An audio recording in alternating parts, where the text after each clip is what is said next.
As school districts across southeastern North Carolina work on their budgets for the next year, we're getting a clearer picture of one district's wants and needs. Pender County School administrators have a first draft of a budget that calls for millions more in spending.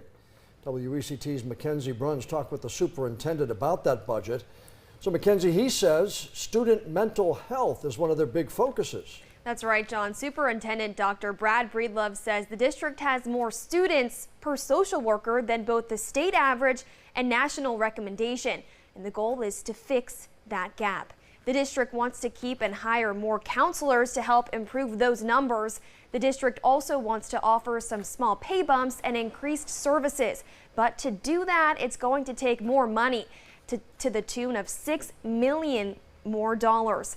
That would raise Pender County school budget to $38 million. Dr. Breedlove says despite those additional priorities, everyone from teachers to students and their parents have let it known improving mental health is critical. When we talk about mental health, that is a real thing that we have to look at in families in crisis, and how do we support them as Pender County Schools in doing our job to support our community.